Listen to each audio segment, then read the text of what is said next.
এটি আমরা মেইন জিনিস। এটা ভুলে গেলে তো আপনি আর বুঝবেন না। আপনার সৃষ্টির উদ্দেশ্যই হলো আল্লাহ ইবাদত, আল্লাহ গোলামি। আমি বুঝাইতে পারছি? বলেন তো মানুষের সৃষ্টির উদ্দেশ্য কি? আল্লাহ ইবাদত। খেয়াল করো, এগুলো আপনার মগজের বিষয়, ব্রেইনে জেহেনে সব সময় বসে থাকে। সম্মানিত ভাইরা, আল্লাহ রাব্বুল আলামিন আল্লাহর গোলামি যাতে মানুষ করে সেজন্য সমস্ত মানুষের প্রতি আল্লাহ একটা মায়াবী আহ্বান করেছেন, একটা ঘরত নিয়ে আল্লাহ মানুষের কাছে আহ্বান করেছেন।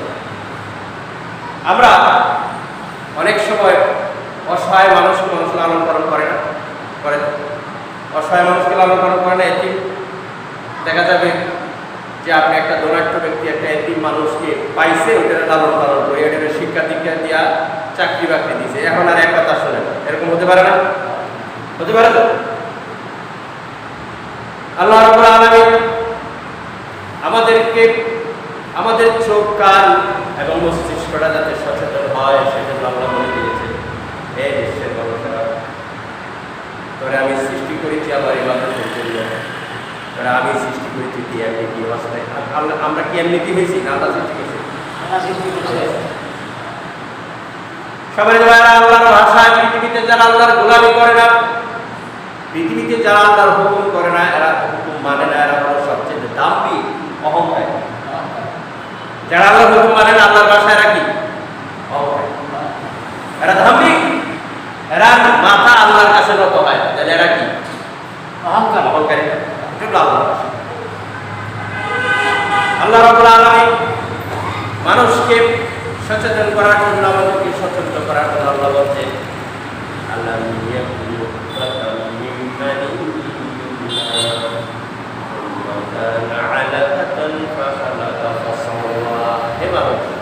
তুই কি আজকে এত অহংকার করছস? তোর মাথা আমার দিকে ঝুঁকে না? তুই কি এমন তুচ্ছ পানি ছিলে না? আলামি আপনি মুফাতাম মিন মানি ইউমনা, একটা নিগ্রত পানি, যেই পানির কোনো দাম নাই, কাপড়ে লাগলে গোসল ফরজ হয়, আছে না? আল্লাহ মানুষের অহংকারকে মাটি চুরমার করে দেওয়ার জন্য তাকে স্মরণ করিয়ে দিচ্ছে, তুই যে আজকে এত অহংকারী হয়ে গেছিস, তোর মাথা আল্লাহর দিকে ঝুঁকে না, আল্লাহর মাথা তোর ভালো লাগে না।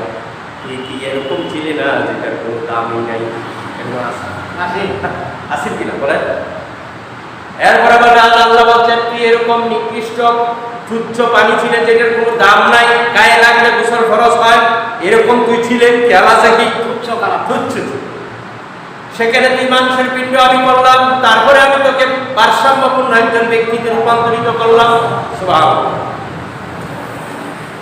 সম্মানিত ভাইরা, আল্লাহ এটা কেন বলছে? যখন মানুষ আল্লাহর হুকুম মানে না, তাকে স্মরণ করার জন্য বলছে।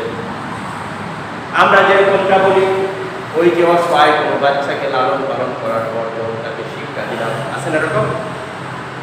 চাকরিও নিয়ে দিলাম, এখন আর কথা শোনে না, তখন আমরা ওরা কি বলি? আমরা রে বেটা, তুই কি আসছে জানো? তোরা আমি তুই আনছিলাম, তুই তো বান্দির ভূত, কামলার ভূত, আজকে তুই অহংকার করাস, এরকম করি না? বলে কি? যখন কথা না শুনে যদি আপনি একা অসহায় মানুষের বিষয়ে সমস্ত শ্রম অর্থ দিয়ে বড় করলেন, পড়াশোনা করলেন, চাকরি বাকরি দিলেন, এমন দিয়ে বেটা কি করে আপনার দিকে চোখ রাখবেন, তখন আপনি বলতেন না যে বান্দির ভূত, তুই করতে এসেছিস জানাস, তোরা আমি কোরআনে লালন পালন করেছি, মনে আছে? বলে কিনা? আল্লাহ ঠিক সেই ভাষাটাই প্রয়োগ করেছেন, হে অমুক, তুই তো তুচ্ছ পানি ছিলে, তুই আজকে অহংকার, মাথা তুই আল্লাহর দিকে ঝুঁকে না, তুই তো তুচ্ছ পানি ছিলে, আমি কি করতে কোনো মানুষ বানাই নাই, শুধু বানাইছি না, কি করছি? আলাম নাজআল লাহু আইনাইনি ওয়া শাফাতাইন, আলাম নাজআল লাহু আইনাইনি ওয়া লিসানান ওয়া শাফাতাইন। আমি কি তোরে দুইটা চোখ দিছি না? কে বলছে? আল্লাহ। ওয়া লিসানাও, এবং তার জবান দিছি না, জিহ্বা দিছি না, ওয়া শাফাতাইন, দুইটা ঠোঁট দিছি না। ঠোঁট এবং জিহ্বা এই দুইটা সারা মানুষ কথা বলতে পারবে না? পারবে? আল্লাহ হচ্ছে তোরা আমি চোখ দিয়েছি, জিহ্বা দিয়েছি, ঠোঁট দিয়েছি, যাতে কথা বলতে পারো সুন্দর ভাষা। ওয়া হাদাইনাহুন নাসদাইন, এবং দুটা পথ তোকে আমি দেখিয়ে দিলাম, দুটা সত্য এবং মিথ্যা, হক এবং বাতিল, সত্য এবং মিথ্যা। কোনটা আল্লাহতে সন্তুষ্টি হয়, কোনটা আল্লাহ সন্তুষ্টি না, দুটা পথে কে বাদ দিয়েছেন? বলেন কে বাদ দিয়েছেন? আল্লাহই বাদ দিয়েছেন। চুরি করা যে অপরাধ, এটা আল্লাহ বলে দিয়েছেন। জিনা করা অপরাধ, এটা আল্লাহ বলে দিয়েছেন। শুকুর খাওয়া অন্যায়, এটা খাওয়া যাবে না, এটা আল্লাহ বলে দিয়েছেন। ঠিক না বেঠিক? পৃথিবীতে 14টা মেয়ে, সব মেয়ে একরকম হলো, 14 জনকে বিয়ে করা যাবে না, এটা কে বলেছে? আল্লাহ বলেছে। সম্মানিত ভাইয়েরা, যত আইন কানুন হুকুম কাম সব আল্লাহ বলে দিয়েছেন এটা সত্য, এটা হলো মিথ্যা। আল্লাহ বলেন এই সব কিছু করে আমি দুটা পথ বলে দেখিয়েছিলাম। ওয়াহাদাইনা হুসনাস্তাইন করে দুটা পথ দেখিয়েছি। কয়টা পথ? কয়টা পথ দেখিয়েছেন? দুটা। ওয়াহাদাইনা হুসনাবিলা ইম্মা শাকিরা ওয়া ইম্মা কাফুরা। আমি তোমাকে দুটা পথ দেখাইছি, তুমি ইচ্ছা করলে আল্লাহর শুকরিয়াকারী হতে পারো, ইচ্ছা করলে কুফরিও হতে পারো। এই ছাড়া আমাদের আপনি আমার আছে কিনা? আছে কিনা? আল্লাহ বলেছে বান্দা আমি তোকে এই সব দিলাম, এর মানে হলো আমি এসব দিলাম, আমি এই সব দেওয়ার কিছু একটাই কারণ যে আমি করে সৃষ্টি করেছি আমার ইবাদতের জন্য, তুই আমার গোলামি করবে, এই উদ্দেশ্য নিয়েই আমি তোকে তো সবাই আল্লাহ সুবহানাহু। এরপর আল্লাহ বলছেন ইয়া আইয়ুহান নাসু কাদ জাআতকুম মাউইযাতুম মির রাব্বিকুম ওয়া শিফাউন লিমা ফিস সুদুর ওয়া হুদাও ওয়া রাহমাতুল লিল মুমিনিন। হে মানুষ, তোরে দুইটা পথ দেখাইতে গিয়ে আমি তোরে কি দিছি? আমি তোরে কি দিছি? আমি আমার পক্ষ থেকে, হে রাসূল, তোমার রবের পক্ষ থেকে তোমার কাছে একটা আমি ওয়াজ দিয়েছি। কি দিয়েছি? ওয়াজ। জোরে বলেন কি দিছি? ওয়াজ। ওয়াজ তো আপনারা চিনেন। কোরআনে কারীমে আল্লাহ বলেছেন এটা আমার ওয়াজ, মাউইযাতুম মির রাব্বিকুম, তোমার রবের পক্ষ থেকে এটা একটা ওয়াজ। ওয়া শিফাউন লিমা ফিস সুদুর, আর এটা এমন ওয়াজ যেটা মানুষের হৃদয়কে প্রশান্তি দিবে। সুবহানাল্লাহ। মানুষের হৃদয়ে যত রূপ হয়, মানুষের হৃদয়ের মাঝে যত কষ্ট হয়, এই সব রোগ এবং কষ্ট একখান মাত্র ওয়াজে আরোগ্য করতে পারে। এই ওয়াজের নাম কি? আল কোরআন। বলেন কি? আল কোরআন। সম্মানিত ভাইরা, আল্লাহ কোরআনে কারীমকে বলছে হৃদয়ের প্রশান্তিকারী, হৃদয়ের আরোগ্যকারী। বুঝে আসে? যারা কোরআনকে ধারণ করতে পারে নাই, তাদের হৃদয় হয়ে গেছে রোগগ্রস্ত। কি হয়েছে? যারা কোরআন যে হৃদয়ে ধারণ করলো না, এরা হৃদয়টা কি? রোগগ্রস্ত। রোগগ্রস্ত। আর যারা হৃদয়ে কোরআন ধারণ করেছে, তারা হৃদয় সুস্থ, শিফা, আরোগ্য। কোন হৃদয়ে যদি রোগগ্রস্ত হয়ে যায়, সেই রোগ যদি সে সারাবার চেষ্টা না করে, আল্লাহ বলেন আল্লাহ এই রোগকে আরো বাড়াইয়া দেয়। কথা বুঝতে পারছেন? আপনার রোগের, আপনি কোরআন ধারণ করে আপনার হৃদয়টাকে যদি পরিশুদ্ধ সুস্থ করতে না চান, রোগ নিয়ে বেড়ান, তাহলে আল্লাহ কি করবে? রোগের আরো বাড়ায়। আর ফাযাতাহুল্লাহু মারাদা, মারাদুন মানে রোগ, আল্লাহ এই রোগ আরো বাড়ায়। বলেন নাউযুবিল্লাহি মিন যালিক। আল্লাহ বলেছেন কোরআনকে আমি দিয়েছি, সেই কোরআনের মধ্যে আমি দিয়েছি কোনটা সত্য কোনটা মিথ্যা। সেটা হলো মানুষের জন্য হুদান, হেদায়েত, ওয়া রাহমা, সেটা হলো আল্লাহর পক্ষ থেকে কি? রহমত। লিল মুমিনিন, যারা আল্লাহকে বিশ্বাস করে তাদের জন্য এটা হেদায়েত, এটা রহমত, এটা হৃদয়ের রূপ আরোগ্যকারী।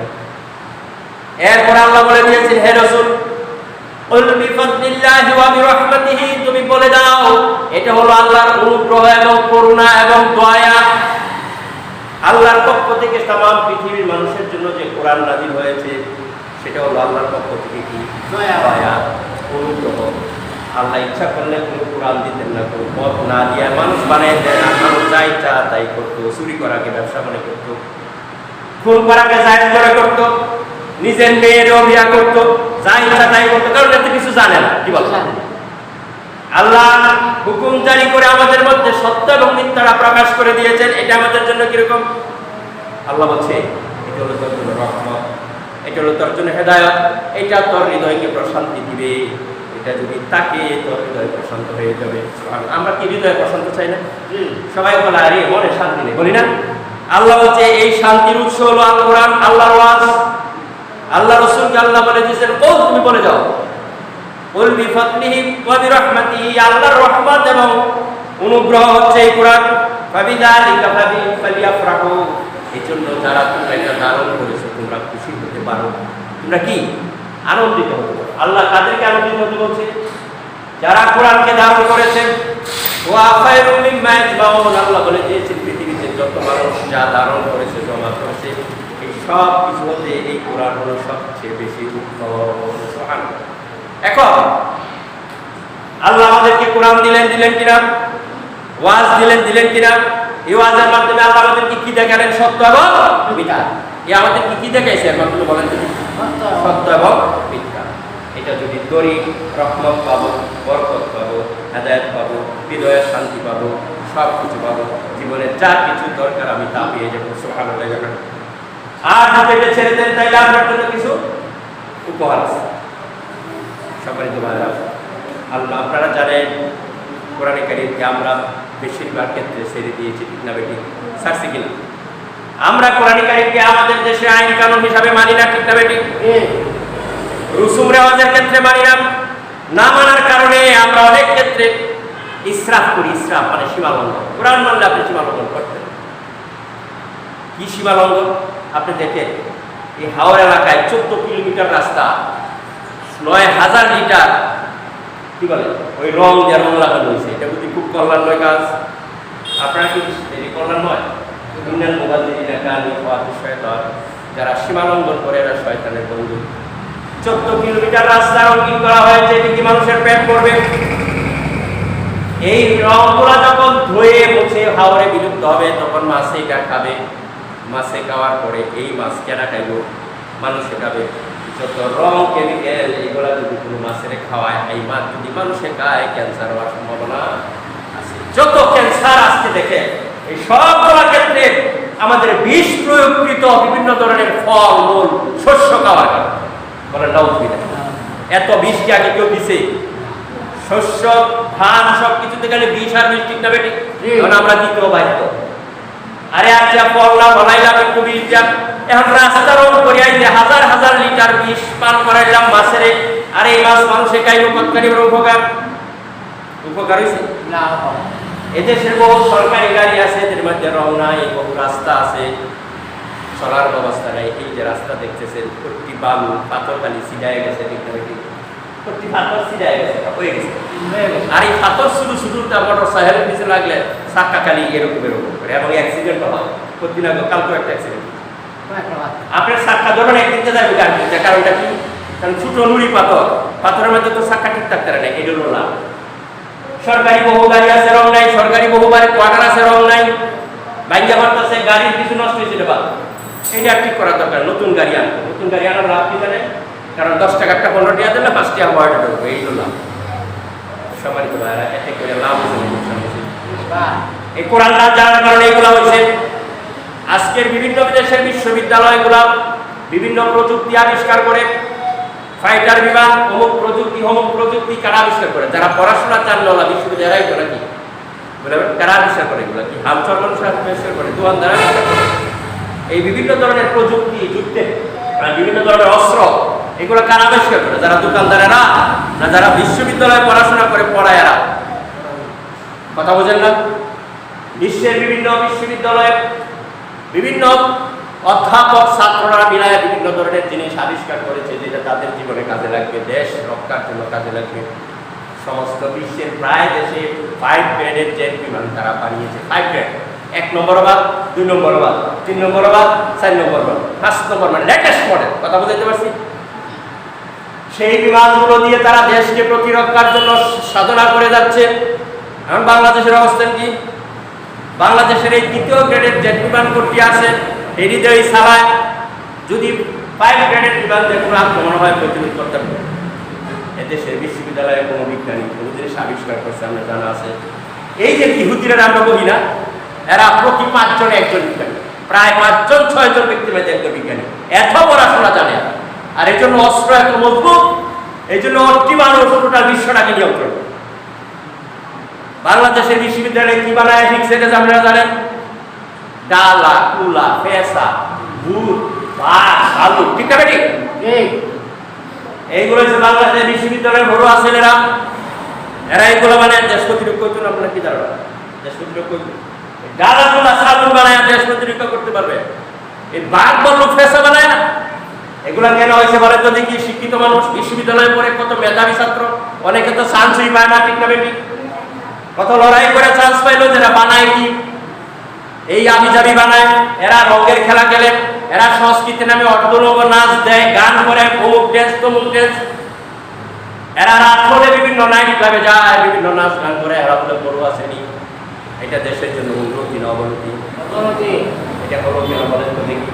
কারণ দেশের শিক্ষার মধ্যে এমন একটা শিক্ষা রেখেছে যেটার মধ্যে সব আছে, কিন্তু কোরআন হাদিস নৈতিকতা নাই। এই জন্য দেশও আমাদের চালা যাওয়ার সম্ভাবনা আছে।